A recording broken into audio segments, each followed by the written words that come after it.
दुनिया एक नई जियोपॉलिटिकल जंग के दौर में गुजर रही है, जहां मिसाइलें चल रही है, अर्थव्यवस्थाएं थक रही हैं और भारत सीख रहा है लीडरशिप का नया मंत्र। मैं हूं कौशलेंद्र कुमार और आज हम खोलेंगे रूस यूक्रेन युद्ध की असली कहानी और उसकी भारत के लिए लेसन्स। आज हम समझेंगे कि रूस यूक्रेन युद्ध ने कैसे वेस्टर्न कंट्रीज को, यूरोपियन कंट्रीज को थका दिया है, कैसे रूस को मजबूत बनाया और कैसे भारत को सिखाया कि आत्मनिर्भरता ही असली सुरक्षा है। तो सबसे पहले हम लोग समझेंगे कि रूस यूक्रेन युद्ध में अभी क्या हो रहा है। मतलब ये युद्ध फरवरी 2022 से चल रहा है, तो इसमें जो वेस्टर्न कंट्रीज की थकावट है, भारत के लिए जो सीख है, हम लोग पहले उसको आराम से समझते हैं। देखिए, रूस यूक्रेन युद्ध जो है वो अब केवल दो देशों का युद्ध नहीं रह गया है, बल्कि ये जो वर्ल्ड पावर्स हैं उनकी परीक्षा बन चुका है। वेस्ट जो है वो इसको प्रॉक्सी वार कह के रूस को घुटनों पे लाने का प्रयास किया, लेकिन जो रियलिटी है वो इससे कहीं अधिक डीप था। अमेरिका की रणनीति शुरू से स्पष्ट रही है, रूस को कमज़ोर करना कैसे भी करके, चीन और भारत को मैसेज देना और यूरोप को अपने हथियार उद्योग का जस्ट कंज्यूमर बना के रखना हमेशा के लिए। अक्टूबर 2025 तक रूस यूक्रेन का ऑलमोस्ट 1/3 के करीब एरिया कब्जा चुका है। यूक्रेन भी रूस के इंटरनल इलाकों में घुस करके ड्रोन हमले वगैरह करने लग गया है और एक हमले में तो बहुत सारे उनके रूस के नॉर्मल एयरक्राफ्ट उड़ा दिए थे एयरपोर्ट पे जाकर के यूक्रेन के ड्रोन्स ने। तो यूक्रेन भी रूस को ठीक ठाक डैमेज दे रहा है, बट रूस ने जो डैमेज दिया है वो उसकी भरपाई आने वाले 10-20 साल तक नहीं हो सकती है। हालांकि शांति के प्रयास बीच में किए जा रहे हैं, स्पेशली ट्रंप के आने के बाद। जैसे कि ट्रंप ने पुतिन के साथ अलास्का में मीटिंग भी किया, बट रिजल्ट जो है वही ढाक के 3 पात रहा, कुछ खास नहीं आया। जेलेंस्की ने यूरोपियन कंट्रीज के साथ भी मिलकर के ट्रंप ने बाद में मीटिंग करी इस क्षेत्र में, हालांकि फिर भी रिजल्ट कुछ खास नहीं आया। युद्ध अब वह स्थिति ले चुका है जिसे वेस्ट न तो जीत सकता है और न ही समाप्त कर सकता है, मतलब गले की हड्डी बन चुका है, और न ही लंबे समय तक बर्दाश्त कर सकता है।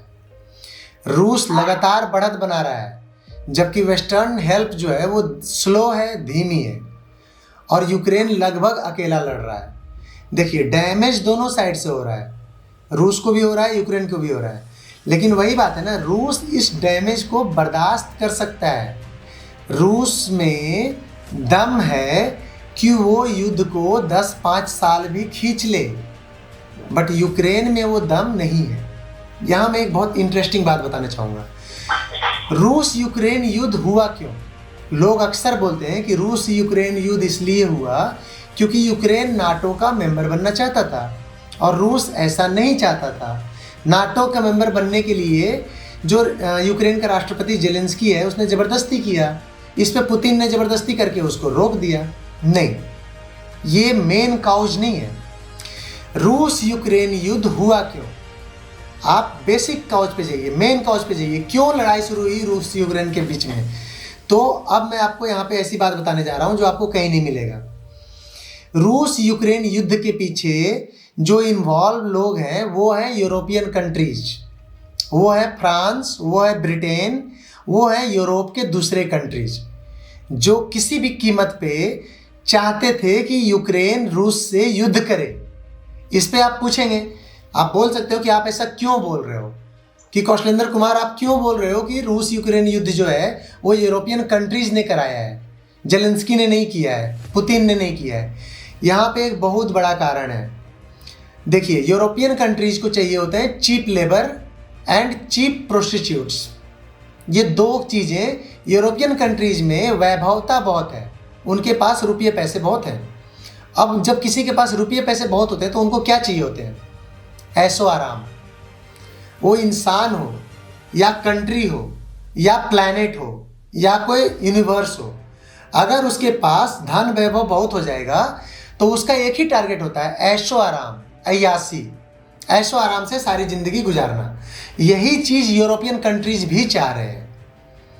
तो उन्होंने सबसे पहले यूरोपियन कंट्रीज ने क्या किया, खूब बढ़ चढ़ के इमिग्रेंट्स को बुलाया, जिसके तहत पूरी दुनिया से मुस्लिम्स शरणार्थी बन बन के उनके पास पहुंचे। ऐसा नहीं है कि वो मुस्लिम्स पे एहसान कर रहे थे, उन्होंने मुस्लिम्स को शरणार्थी बन के अपने देश में आने का मौका दिया। क्या कारण था, जो मैं पहले ही बता चुका हूँ। उनको चीप में लेबर चाहिए था, बहुत कम पैसे में काम करने वाले मजदूर, जो उनका टॉयलेट साफ कर सके, जो उनके नालियाँ साफ कर सके, जो उनके यहाँ बंधुआ मजदूर की तरह काम कर सके। तो वो शरणार्थियों को बुलाने से उनका वो पार्ट तो सॉल्व हो गया, जो उनके यहाँ चीप प्रोस्टिट्यूट्स की तरह बिहेव कर सके। ये सारे पर्पस उनके सॉल्व हो गए यूरोप के। 2000 के स्टार्टिंग में उन्होंने ये सब किया, शरणार्थियों को जम के एंट्री दिलवाया, शरणार्थियों को जम के sexually, financially, socially, economically exploit किया और ऐशो आराम से लाइफ जी। उसके बाद इन शरणार्थियों की संख्या इतनी ज़्यादा हो गई कि पिछले 10 साल से शरणार्थी उनका सरदर्द बने हुए हैं।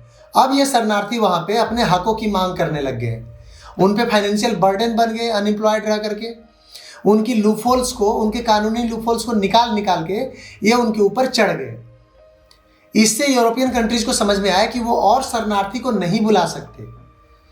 तब यूरोपियन कंट्रीज ने दिमाग लगाया कि कुछ ऐसा किया जाए जिससे उनको शरणार्थी यूरोप से ही मिल जाए। मतलब अब वो मुस्लिम शरणार्थी नहीं लेना चाह रहे हैं, क्योंकि कल्चरल इश्यूज भी आ रहे हैं वहाँ पे।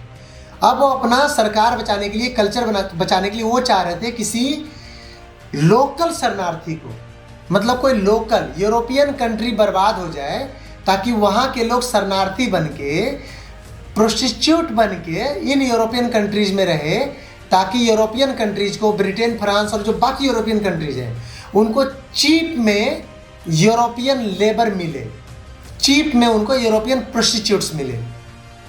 अब इस प्लान को एग्जीक्यूट करने के लिए उन्होंने अपना नज़र यूक्रेन की तरफ किया। यूक्रेन अच्छा खासा प्रॉस्पर कर रहा था, यूक्रेन पूरी दुनिया को गेहूं बेचता चल रहा था, तो बहुत अलग अलग तरह की चीज़ें बेच के एग्रीकल्चर की फील्ड में, दूसरे फील्ड में यूक्रेन अच्छा खासा प्रोग्रेस कर रहा था। उन्होंने एक नचनिया को पकड़ा, एक नचनिया जो पहले औरतों का कपड़ा पहन करके टीवी पे नाचता था, उसका नाम था जेलेंस्की। जेलेंस्की ने रोल किया था प्रेसिडेंट का एक छोटे से मूवी में। उस मूवी के बेसिस पे जेलेंस्की को इलेक्शन लड़ा दिया इन यूरोपियन कंट्रीज ने और उसको प्रेसिडेंट बना दिया यूक्रेन का। यूक्रेन का प्रेसिडेंट बनाने के बाद जेलेंस्की, जिसको जीरो आइडिया था पॉलिटिक्स का, उसको ये लोग पहले खूब चने की झाड़ पे चढ़ाया, जिसमें इन कंट्रीज ने जेलेंस्की को सिखाया कि यूक्रेन तो हीरो है, यूक्रेन तो तिस्मार खां है, यूक्रेन तो कुछ भी है, ऐसा बोल के, और उसको लालच फेंका कि यूक्रेन तो नाटो का मेंबर बन जाएगा, आ जाओ भैया बन जाओ। जेलेंस्की, जिसको कोई एक्सपीरियंस नहीं था, जो एक नचनिया था, उसको ये सब बातें अच्छी लगी। अचानक से जेलेंस्की को लगा कि मैं तो भाई हीरो हूँ, जैसे सोनम वांगचुक को लग रहा था इंडिया में, जैसे इंडिया में कई सारे पॉलिटिशियंस को लगा जो अचानक से सीएम बन गए और बाद में धरातल पे धकेल दिए गए। जेलेंस्की ने इस चढ़ाव में, जेलेंस्की कभी समझ ही नहीं पाया इन यूरोपियन कंट्रीज के लीडर्स का कि इनकी स्थिति क्या थी, ये क्या सोच के सब करवा रहे थे। जेलेंस्की समझ ही नहीं पाया कि ये यूरोपियन कंट्रीज चाह रहे थे कि यूक्रेन रसिया से युद्ध करके बर्बाद हो जाए, ताकि जो मिलियंस ऑफ यूक्रेनियन शरणार्थी यूरोप में आएंगे, उनको ये लोग चीप लेबर, बंधुआ मजदूर की तरह काम करवाएंगे अपने टॉयलेट्स में, अपने नालियों में, और उनकी जो महिलाएं, बेटियां होंगी कम उम्र की और ज़्यादा उम्र की, उनको चीप प्रोस्टिट्यूट्स की तरह यूज करेंगे पूरे यूरोप में, और इनको जो मुस्लिम शरणार्थी वाली समस्या है उसको भी फेस नहीं करना पड़ेगा। तो ये कारण था रूस यूक्रेन युद्ध का, और इस वजह से यूरोपियन जनता को बर्बाद करने के लिए, यूक्रेनियन लेबर को चीप लेबर की तरह यूज करने के लिए, यूक्रेनियन जनता को चीप लेबर की तरह यूज करने के लिए, यूक्रेनियन महिलाओं को, उनकी छोटी छोटी बेटियों को चीप प्रोस्टिट्यूट्स की तरह यूज करने के लिए इन यूरोपियन कंट्रीज ने ये गेम खेला, और इमेच्योर नचनिया पॉलिटिशियन जेलेंस्की इनकी जाल में फंस गया और वो टकरा गया रशिया के जार पुतिन से, रूस से जाकर के। जेलेंस्की को इतना भी अकल नहीं था कि जो बड़े बड़े स्टालवार्ट्स इतिहास में पैदा हुए हैं वो रसिया में जाके धराशायी हो गए। नेपोलियन भी इसी जोश में रसिया गया था, रसिया में जाके हारा और फिर वो मारा गया दूसरे युद्धों में जाकर के। हिटलर भी यही सोच के रसिया पे अटैक किया था, पूरा यूरोप को जीतता हुआ आ रहा था हिटलर, और जोश में उसने वो गड़बड़ कर दी जो सभी ने किया है, रसिया पे अटैक कर दिया। हालत क्या हुआ, लास्ट में हिटलर मारा गया। रसिया से कोई जंग नहीं जीता जा सकता है, ये बात बेसिक नॉलेज है, जो कोई भी नेता यूरोप में आता है उसको अच्छे से पता होता है। लेकिन चूंकि जेलेंस्की एक नेता नहीं था, चूंकि जेलेंस्की एक नचनिया था, इससे पहले जेलेंस्की को ये बातें पता ही नहीं थी और जेलेंस्की को मुर्गा बना दिया यूरोपियन कंट्रीज जैसे ब्रिटेन, फ्रांस और स्वीडन वगैरह ने। मतलब मैं जस्ट 2-3 कंट्रीज का नाम ले रहा हूँ, इसमें बहुत लोग इन्वॉल्व है। ये कंट्रीज यूक्रेनियन लोगों को चीप प्रोस्टिट्यूट्स और चीप लेबर की तरह यूज करने के लिए यूक्रेन को तबाह कर दिया। आज हालत ये है कि millions of Ukrainian prostitutes in country में जाके शरण ले रखी है, जैसा कि ये चाहते थे। Millions of Ukrainian Janata in countries में फ्री में काम करने के लिए रेडी है, बंधुआ मजदूर की तरह काम करने के लिए रेडी है, चीप लेबर की तरह काम करने के लिए रेडी है, जैसा कि ये कंट्रीज चाहते थे। यही वजह है कि मैंने बोला कि ये लड़ाई पुतिन ने या जेलेंस्की ने नहीं लड़ी है, ये लड़ाई शुरू करवाया है यूरोपियन कंट्रीज ने, और यूरोपियन कंट्रीज ने इसीलिए इसको फंड किया है। एंड यूरोपियन कंट्रीज को पता था कि चूंकि नाटो का जो इन्होंने क्लाउज बना रखा है उसके अनुसार अमेरिका इस लड़ाई में हर हाल में एंट्री मारेगा। अमेरिका को ये लोग इस लड़ाई में घसीट लिया एज ए फाइनेंशियर, इस लालच में कि इस लड़ाई के बाद यूक्रेन का एक हिस्सा अमेरिका को भी मिलेगा। इनकी बदकिस्मती से अमेरिका में ट्रंप आ गए। ट्रंप जो कि एक नेशनलिस्ट लीडर हैं, ट्रंप इनकी बात मानने से इनकार कर दिए। ट्रंप ने आते ही क्या करना था ये भले ही ट्रंप को ना पता हो, लेकिन ट्रंप को ये जरूर पता है कि उनको क्या नहीं करना है। जैसे कि ट्रंप को पता था कि यूक्रेन युद्ध को जबरदस्ती फंड नहीं करना है, ये चीज ट्रंप को शुरू से क्लियर था। ट्रंप को शुरू से क्लियर था कि व्लादिमीर पुतिन से बिना मतलब का पंगा नहीं करना है। ट्रंप को शुरू से पता था कि इन वेस्टर्न कंट्रीज को बिना मतलब का फंडिंग नहीं देनी है। तभी मैंने बोला कि क्या करना है बेशक ट्रंप को पता हो या ना हो, लेकिन क्या नहीं करना है ये ट्रंप को अच्छे से पता है। मैच्योर्ड खिलाड़ी है ट्रंप, मैच्योर्ड बिजनेसमैन है वो। यही वजह है कि ट्रंप ने हाथ खींच लिया इस युद्ध से, और तब जाकर के ये युद्ध एक तरह से यूरोपियन कंट्रीज वर्सेस पुतिन हो चुका है। यूरोपियन कंट्रीज में इतना दम नहीं है कि सब मिल करके भी वो पुतिन का सामना कर सके। सारे यूरोप में ठंड में 6-6 महीने की जब बर्फबारी होती है, इनको सारे गैसेस रसिया से मिलते हैं। इनकी औकात नहीं है कि 2-4 साल पुतिन से पंगा लेके ये सरवाइव कर जाए। इतना ही नहीं, इनको अब समझ में आने लगा जब इनके ऊपर प्रेशर बना है कि इतना प्रेशर, ये जो कॉस्ट लग रहा है इतने प्रेशर की वजह से, वो सही नहीं है जस्ट कुछ चीप प्रोस्टिट्यूट्स और चीप लेबर की वजह के लिए। मतलब अब इनको समझ में आने लगा है कि जिस चीप लेबर, चीप प्रोस्टिट्यूट्स के लिए इन्होंने सब करवाया किया, उसके एवज में अब जो इनका हर्जाना भरना पड़ रहा है पैसे के टर्म्स में, मैन पावर के टर्म्स में, हथियारों के टर्म्स में, वो कहीं ना कहीं अब इनको पर्याप्त नहीं लग रहा है। मतलब इनको लग नहीं रहा है कि जो इनको मिल रहा है चिप लेबर और चिप प्रोस्टिट्यूट्स वो एनफ है जो इनका जा रहा है खर्चे, रुपये, पैसे और हथियारों के टर्म्स में, मैन पावर के टर्म्स में। हेंस ये यूरोपियन कंट्रीज पूरी औकात लगाए हुए हैं कि किसी तरह से अब ये युद्ध रुक जाए, किसी तरह से पुतिन मान ले। लेकिन इनकी औकात नहीं है पुतिन को मनाने की, इनमें दम नहीं है पुतिन से बात करने की। इसलिए कहीं ना कहीं ये कभी ना कभी ट्रंप से मध्यस्थता करने को बोलते रहते हैं, तो कभी ये मोदी को फोन घुमाते रहते हैं। अब ये युद्ध जो है ना कैसे शुरू हुआ वो तो आप समझ गए। अब ये युद्ध जस्ट ईगो की लड़ाई बन के रह चुका है। रशिया को भी काफ़ी डैमेज हुआ है, लेकिन उतना नहीं जितना वेस्टर्न कंट्रीज ने सोचा था। रशिया के लगभग $300 बिलियन जो रिजर्व थे उसको अमेरिका ने ब्लैकलिस्ट करके, मतलब उसको अपने कब्जे में ले लिया यूरोपियन कंट्रीज के द्वारा, जिस पे पुतिन ने बार बार वार्निंग दिया है इनको कि मेरे पैसे तो तुम लोग रख नहीं पाओगे, मतलब रूस के पैसे, और अगर रूस के पैसे तुम लोगों ने नहीं लौटाए जो फॉरेक्स के नाम पे तुम्हारे पास जमा थे, वो पैसे जो तुमने ब्लैकलिस्ट किए हैं, पुतिन कई बार वार्निंग दे चुके हैं कि आने वाले कुछ वर्षों में वो यूरोप को सबक सिखा देंगे। मतलब यूरोप को उन पैसों का हिसाब तो देना ही पड़ेगा, और पुतिन जो बोलते हैं वही करते हैं।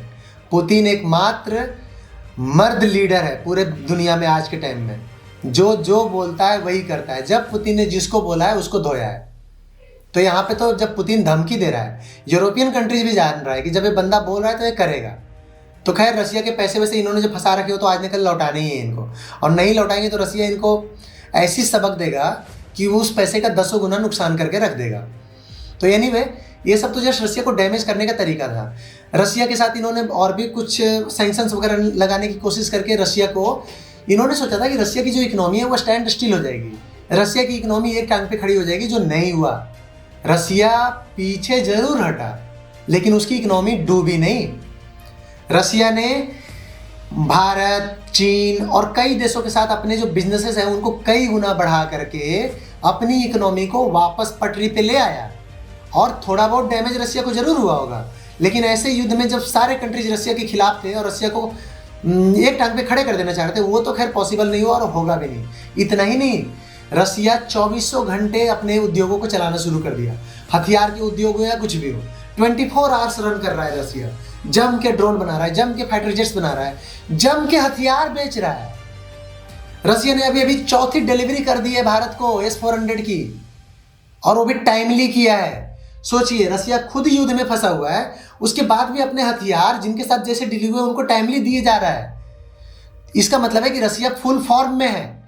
सब मिल करके भी जब एक आदमी को ना दबा पाए, एक कंट्री को ना दबा पाए, इसका मतलब उस एक कंट्री का पलड़ा, उस एक आदमी का पलड़ा सभी से ज्यादा भारी है। यही हाल पुतिन का है अभी और रसिया का है। तो रसिया का तो ये लोग कुछ उखाड़ नहीं पाया। उल्टा रसिया ने दिखा दिया कि बिना रसिया की मदद के ये सारे कंट्री की इकोनॉमी, किसी का 0% से बढ़ रहा है, किसी का 1% से बढ़ रहा है। इनकी इकोनॉमी जम के हथियार बेचने के बाद भी यूक्रेन में सबकी इकोनॉमी डूबी पड़ी है। मैक्सिमम वेस्टर्न कंट्रीज की, इवन इंडिया, अमेरिका की हालत खराब है। अमेरिका में सैलरी देने को पैसे नहीं रह गए अभी इनके पास। सोचिए कितनी बुरी हालत हो सकती है।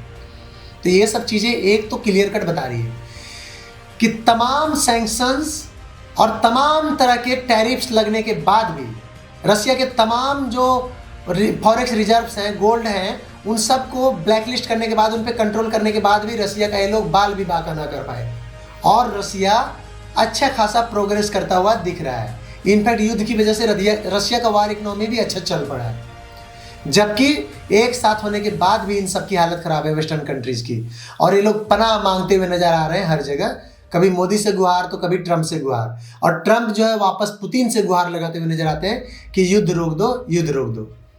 रूस की अर्थव्यवस्था भले ही मंदी की कगार पर है, लेकिन उसका मनोबल और इंडस्ट्रियल स्पीड जो है वो पहले की तरह बरकरार है, बढ़ ही गया है। पुतिन पहले से ज़्यादा एग्रेसिव हो चुके हैं, क्योंकि उनको पता है कि पुतिन इस युद्ध को चाहे तो 10-20 साल झेल लेंगे, बट यूरोप नहीं झेल पाएगा, यूरोपियन कंट्रीज नहीं झेल पाएंगे। अरे अगर पुतिन ने गैस और तेल नहीं सप्लाई किया अगले कुछ वर्षों में, तो आधा यूरोप तो ठंड की वजह से निपट जाएंगे। ये तो हालत है इन यूरोपियन कंट्रीज की।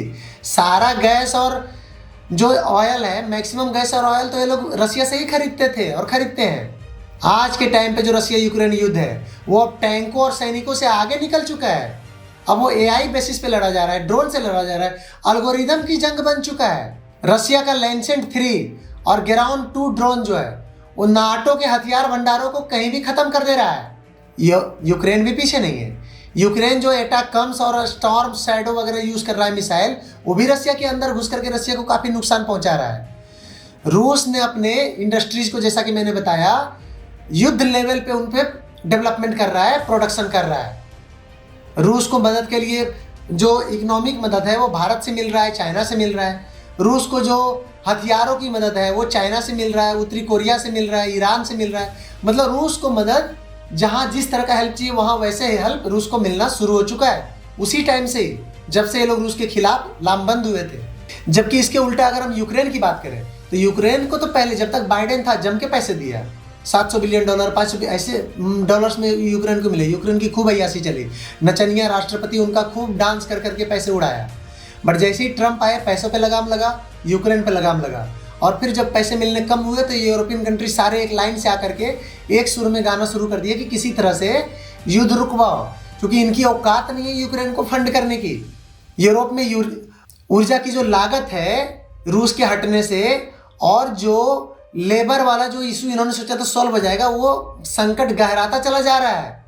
जर्मन उद्योग जो है वो 13% सिमट चुका है, मतलब पहले से 13% कम हो चुका है।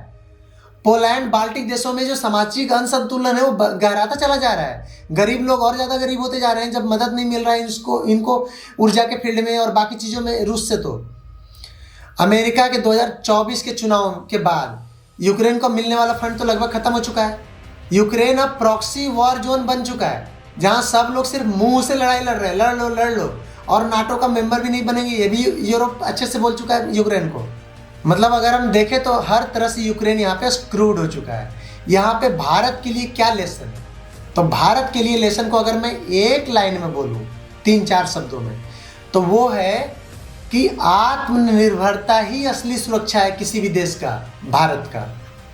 चूंकि भारत स्टार्टिंग से ही दुश्मनों से घिरा हुआ है और भारत के साथ युद्ध की स्थिति होने का कभी भी खतरा बना रहता है, तो यहाँ पे सवाल उठता है कि रूस यूक्रेन युद्ध से भारत को क्या सीख मिल रही है। अगर एक लाइन में मैं बोलूँ ना, तो ये आत्मनिर्भरता वाली सीख है। मतलब कि आत्मनिर्भरता ही असली सुरक्षा है आज के ज़माने में, यही सीख भारत को मिल रही है। आप एग्जाम्पल से समझिए कि यूक्रेन जो है वो पश्चिमी ताकतों, वेस्टर्न पावर्स मतलब यूरोपियन कंट्रीज वगैरह और अमेरिका के भरोसे ये लड़ाई चुना था, और हुआ क्या? आज यूक्रेन धोबी का कुत्ता बन के रह गया। धोबी का गधा नहीं, धोबी का कुत्ता मतलब होता है ना घर का ना घाट का। आज यूक्रेन को मदद करने के नाम पे यूरोपियन कंट्रीज भी कतरा रहे हैं। अमेरिका तो हाथ खींच चुका है, नाटो का मेंबर वो कभी बनेगा नहीं। उसकी आधी एक बहुत बड़ी ज़मीन जो है उसका हिस्सा पुतिन ले चुके हैं। उसके मिलियंस ऑफ महिलाएं जो हो प्रोस्टिट्यूट बन करके दूसरे यूरोपियन कंट्रीज में जा चुकी हैं धंधे करने के लिए। और उसके मिलियंस ऑफ जो लेबर्स हैं, मतलब लोग जो हैं, जो किसान थे, जो बिजनेसमैन थे, अब वो चीप लेबर की तरह काम करेंगे पूरे यूरोप में। आप बताइए इसमें यूक्रेन को मिला क्या? यूक्रेन चारों तरफ से बर्बाद हो गया। क्यों? क्योंकि उसने भरोसा किया था अमेरिका पे और यूरोप पे। वहीं दूसरी तरफ चूंकि रूस आत्मनिर्भर था, तो सभी देश उसके खिलाफ हो गए। इसके बावजूद रूस इनके आगे नहीं झुका, और रूस बेशक इसमें थक गया है, लेकिन वो अपनी सामरिक बढ़त, भौगोलिक बढ़त, ये सब बढ़त बनाता चला गया है। अगर आज भी युद्ध खत्म होता है एज इट इज़, मतलब जैसा सो मोटो टाइप का बोलते हैं ना, जैसा स्थिति है वैसी छोड़ दिया जाता है आज के टाइम युद्ध खत्म करके, तो रूस को एक बहुत बड़ा भूभाग मिलने वाला है फ्री में, जो उसने युद्ध में जीता है। यूक्रेन को क्या मिला? कुछ भी नहीं, जस्ट बिकॉज यूक्रेन ने दूसरों पे भरोसा किया था। यही सीख है भारत के लिए, और शायद इसी चीज़ को ध्यान में रखते हुए प्रधानमंत्री मोदी ने 2014 से ही इस पे काम शुरू कर दिया था। आपको याद होगा मोदी जी हर बार आत्मनिर्भर भारत की बात किया करते थे। आत्मनिर्भर भारत हर चीज़ में, मोबाइल खुद बनाइए, टीवी खुद बनाइए, AI खुद बनाइए, सॉफ्टवेयर खुद बनाइए। मतलब मोदी जी का कहना था कि हम लोग हर चीज़ खुद बनाइए। आने वाले समय में आपकी सोशल मीडिया भी खुद की होनी चाहिए, ताकि कल को कोई दूसरा कंट्री आपको धौंस ना दिखाए। फाइनेंशियल इंस्टीट्यूशंस अपने खुद बनाइए। आपकी करेंसी जो है उस करेंसी को आप ग्लोबल करेंसी बनाइए। तो इस आत्मनिर्भर भारत के तहत मोदी जी ने भारत को मूव किया लंबे समय से, और वो आज हमें स्पष्ट दिखाई देने लगा है कि उसके क्या इम्पैक्ट हैं, क्या इफेक्ट्स हैं। इतना ही नहीं, मोदी जी ने भारत को किसी भी एक गुट में ले जाने से इनकार कर दिया था। मोदी जी का कहना था कि मल्टी अलाइनमेंट की नीति को भारत अपनाएगा। मतलब कि जहां भारत का इंटरेस्ट अलाइन करेगा जिस कंट्री से, उसके साथ भारत डील करेगा। किसी भी कंट्री के साथ भारत लंगोटिया यार वाला किस्सा नहीं दोहराएगा कि मतलब उसी के साथ घुल मिल कर रहना है, बाकियों से नहीं रहना है। और ये सब चीज़ें आज फल देना शुरू कर दी है। भारत की ये पॉलिसी भारत को बेनिफिट देना शुरू कर चुकी है। हम नेहरू के टाइम से देखते आ रहे हैं, घोटाले पे घोटाला, कभी जीप घोटाला, कभी बोफोर्स घोटाला। हम नेहरू इंदिरा के टाइम से देखते आ रहे हैं कि हर मामले में भारत हमेशा पिछड़ा रहता था। कभी ये लोग बोलते थे कि भारत के पास 7 दिन की ही गोलाबारी के लिए बारूद है, मतलब गोलाबारी की चीज़ें हैं। कभी ये लोग बोलते थे कि मॉडर्न इक्विपमेंट्स खरीदने के लिए, हथियार खरीदने के लिए इनके पास पैसे नहीं है। कभी इनके पास रफाले खरीदने के लिए पैसे नहीं होते थे। कभी इनके पास रोड बनाने के लिए सीमा तक पैसे नहीं होते थे। कभी वो बोलते थे कि अरुणाचल तक रोड नहीं बनाएंगे, वहाँ पे एरो मतलब लैंडिंग के लिए एयर स्पेस वगैरह नहीं क्रिएट करेंगे, एयर बेस वगैरह नहीं क्रिएट करेंगे, क्योंकि फिर चाइना आ जाएगा। इस तरह के बहाने देकर के ये लोग भारत को कमज़ोर रखे हुए थे शुरू से। मोदी जी ने हर फील्ड में भारत को मजबूत बनाया है, आत्मनिर्भर बनाया है, ताकि अगर रसिया यूक्रेन जैसी स्थिति भारत का हो किसी कंट्री के साथ, तो भारत लंबे समय तक अपने बलबूते सरवाइव कर सके। यही सीख है भारत के लिए। और इसी के तहत, इसी आत्मनिर्भर भारत के तहत भारत का जो टारगेट है मोदी जी का कि 2030 तक $5 ट्रिलियन की इकोनॉमी बना देनी है, वो अब रियल होता हुआ प्रतीत हो रहा है। लास्ट में मैं यही कहना चाहूँगा कि भविष्य के युद्ध अब सिर्फ हथियारों से नहीं, बल्कि इंडस्ट्रीज, टेक्निक्स और आत्मनिर्भरता से जीते जाएंगे। और भारत इस डायरेक्शन में आगे बढ़ रहा है। जैसे क्वाड में न्यूट्रल रहते हुए, रूस से ऊर्जा सहयोग जारी रखते हुए, डीआरडीओ व आइडोक्स के माध्यम से नवाचार में अग्रणी बन करके टक्कर दे रहा है भारत। वेस्ट थका हुआ है क्योंकि उसने निर्भरता की राजनीति अपनाई। भारत जीत रहा है क्योंकि भारत ने स्वायत्तता और आत्मनिर्भरता की नीति को फॉलो किया। सच्ची शक्ति डिपेंडेंस में नहीं है, बल्कि सेल्फ रिलायंस और राष्ट्रवादी नेतृत्व में है। समय आ गया है, जेलेंस्की से लेसन लेते हुए हम कह सकते हैं कि भारत लीडरशिप का रोल करे। भारत को पप्पू नहीं, नचनिया नहीं, पैट्रियट्स चाहिए। यही भारत के लिए सीख है। इसी आत्मनिर्भर भारत के तहत भारत ने जो बहुत सारे मिसाइल्स बनाए, जैसे कि अग्नि 5 की अभी भी टेस्टिंग हुई है कुछ महीने पहले, प्रलय की 2 बार टेस्टिंग कर चुका है इस साल में, अग्नि प्राइम की टेस्टिंग कर चुका है, और ऐसे तमाम तरह के, मतलब भारत लगभग पृथ्वी सीरीज, अग्नि सीरीज और हर तरह के मिसाइल्स का, कई सारे मिसाइल्स के बारे में तो भारत बताता भी नहीं है, उनकी टेस्टिंग करता रहता है। और इन पे मेरे बहुत सारे वीडियोज अवेलेबल हैं, जिनमें से कुछ के लिंक्स मैं इसके डिस्क्रिप्शन में डाल रहा हूँ। आप उनको देख करके समझ सकते हैं कि भारत किस लेवल पे, किस तरह से युद्ध स्तर पे, मिसाइल्स की दुनिया में और अलग अलग फील्ड में तेजी से तरक्की कर रहा है और सेल्फ डिपेंडेंस की तरफ मूव कर रहा है। आप मुझे कमेंट्स में ज़रूर बताएं कि आपको क्या लगता है, क्या भारत आने वाले 5 से 10 सालों में वेस्टर्न कंट्रीज और इवन अमेरिका को भी टक्कर दे पाएगा? क्या भारत इनसे आगे निकल पाएगा? स्पेशली जो इस तरह के हाईली टेक्निकल फील्ड्स हैं, जैसे कि मिसाइल्स की दुनिया होगी, जैसे कि एआई के फील्ड्स हो गए, इन फील्ड्स में क्या भारत अमेरिका और वेस्टर्न पावर्स को टक्कर दे पाएगा? कमेंट्स में ज़रूर बताएं।